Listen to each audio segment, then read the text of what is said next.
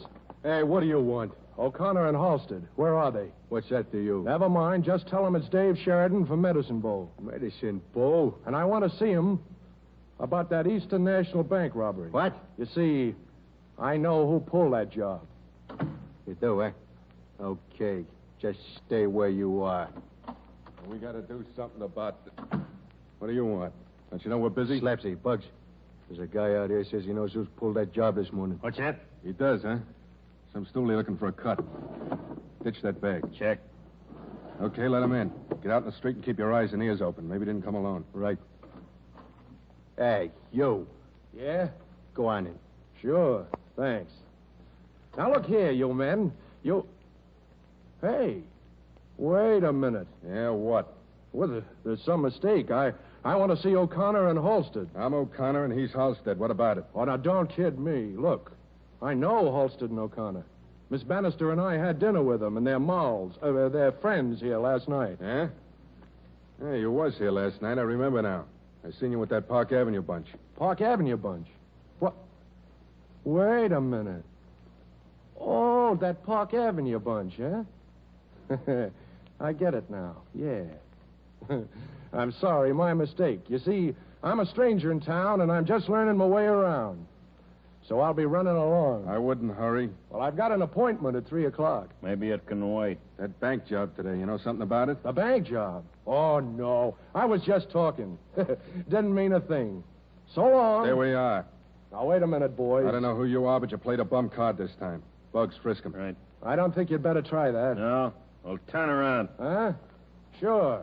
Like this. Hey, Bugs, look out. He's going to throw you over his head. Get clear of him so I can shoot. Bugs, here, you fool. Break away from him. O'Connor, the gun. All right, back against the wall, both of you. Move. Now, look here, fella. Now, I want you to do as I say and move fast. Where's that money? We haven't got... No. If that money wasn't here, you wouldn't be. Better make up your mind, O'Connor. Hey, he means it, Slapsy. It's in there, Bud. Here? Thanks. Look, you don't think you're going to get away with this.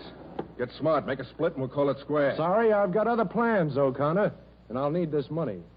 I hope you won't mind waiting in here till I get underway. So long, and thanks for saving me a lot of trouble. Well, how do you like... Hey, open up. Hey, you! Shut up. Huh? Come on.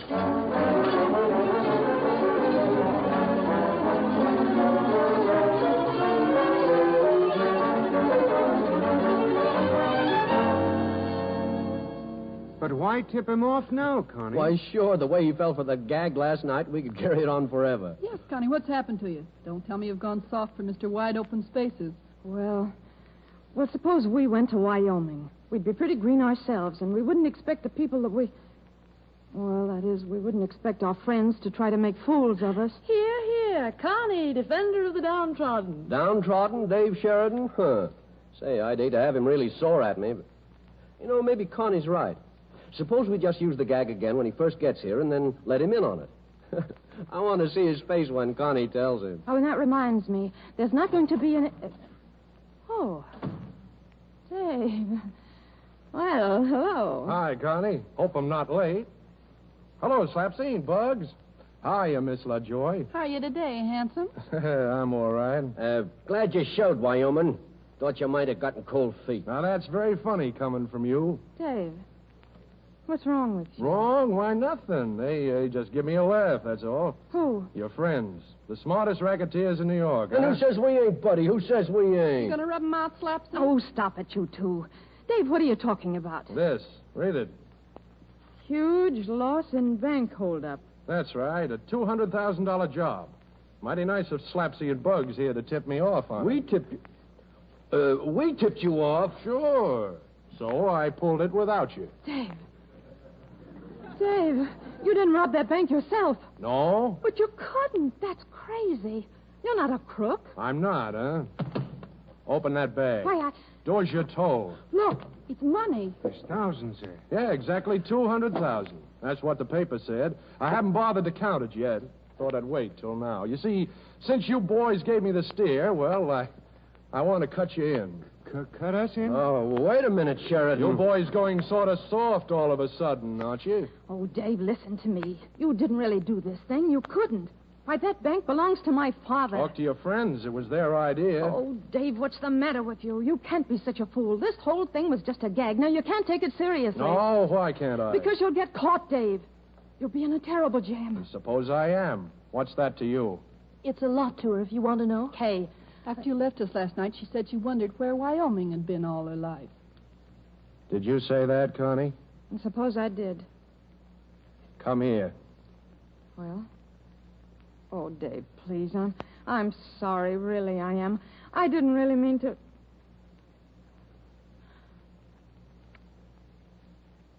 Dave, come on, girls. The line forms at the right. Well, that settles that. Connie, you're coming with me. And what? You're coming with me. Gangstering's a waste of time unless you got a moll to hang the diamonds on. And you'll do. Now get the money and let's go. Why, you big overgrown moron. If you think I'd go away with you and with my own father's money... Well, I could steal somebody else's money. Oh, will you get out of here? Okay, sorry. Toss me that bag. Huh? Oh, here. Too bad, too, Connie. You know, we'd have looked swell together in the tabloids. Well, a guy can't have everything. So long. Well, can you be having nightmares and still have your eyes open? Honey, what's happened to that guy? Oh, is that all you're going to do? Ask questions? We've got to stop him. We started this. Well, we're going to finish it, too. Connie, who are you calling? The police. I'm going to... All right, put down that phone and quick. Who are you? How dare you break in here? Maybe she wants us to come in the front way and send up our names. Shut up. All right, lady, where is he? Just tell us quick and there'll be no trouble. Where is who? Connie, these men must be detectives looking for Sheridan. Detectives? Hey, did you get that, Slapsy? Slapsy? He's Slapsy O'Connor. Slapsy O'Connor. Oh, this is wonderful. Don't you get it now, all of you? Don't we get what? Now, look here, miss. Oh, this whole thing, it's a joke. Why, he's simply trying to pull our gag, pull the same gag Why, on sure, us. Connie, you're right. Oh, and as for these men, oh, that's wonderful. And to think we fell for it. All right now, Mr. Whatever your name is, relax. You both did a grand job. Lady, I'm warning you. Oh, don't be stubborn. He hit her. Connie, look out. He is Slapsy O'Connor. I've seen his picture. Your friend's right, miss, and there's none of us doing any more laughing. Now, where's that cowboy?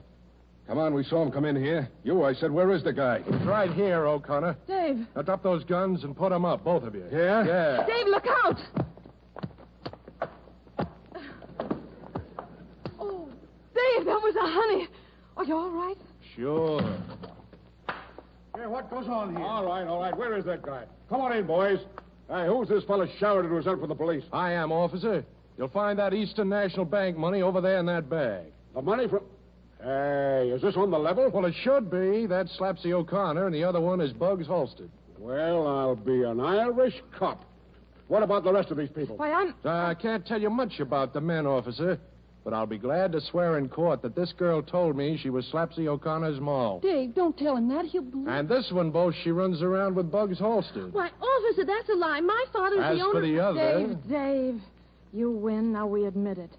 Please, officer, I'm Connie Bannister, and these people are all my friends. You've got the men you want. Yeah? Well, I'll take your word for it. For now. Come along, you two. Come on out of here. Oh, Mr. Sheridan, you were marvelous. Yes, old man, I'll have to admit that... Maybe we'd better be going. Yeah. Come on, Of everybody. course, we might have tried to say goodbye. Who would have cared if we did? Well, why don't you say something? Why don't you? Well, Dave, I want you to know that...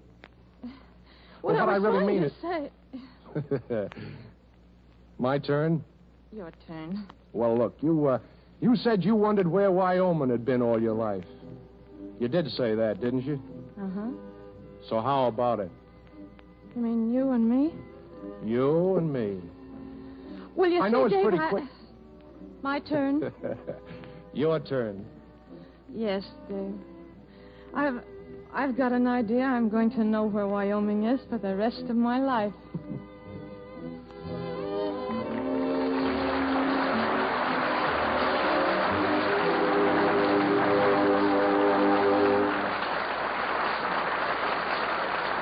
In In just a moment, ladies and gentlemen, our stars, Glenda Farrell and Chester Morris, will come back to give you their personal Easter greeting. And now, back to Conrad Nagel. Thank you, John. As is customary at this time, ladies and gentlemen, we draw aside our silver curtain and ask our stars, Glenda Farrell and Chester Morris, to meet you in person.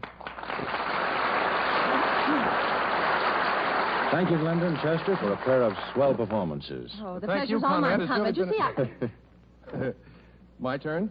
Your turn.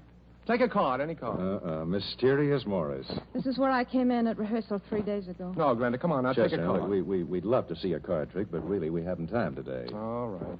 Look, Chester, what do you consider your best quick trick? My best quick trick? Well, frankly, I like this one. Happy Easter, Conrad.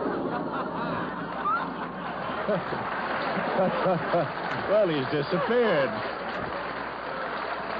Yes, I know.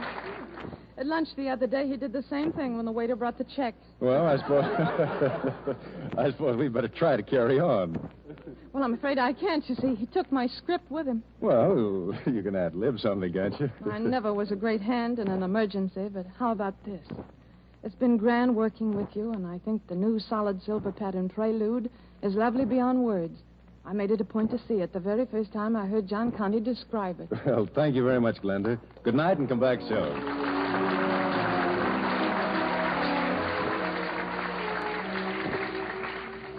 By the way, folks, I left in such a hurry, I didn't get a chance to thank you for inviting me to appear on Silver Theater. Say, Conrad, the voice of Mysterious Morris. Hey, Chester, where are you? I'm over at the RKO lot where I'm working in a new aviation picture called Five Came Back. Well, thank you, Chester Morris. We're still at Silver Theater, where we're already beginning work on next week's drama, which will star your friend Robert Montgomery. Be sure to listen in next Sunday at this same time. The Man from Edisonville was written for Silver Theater by Paul Franklin and was adapted by True Boardman.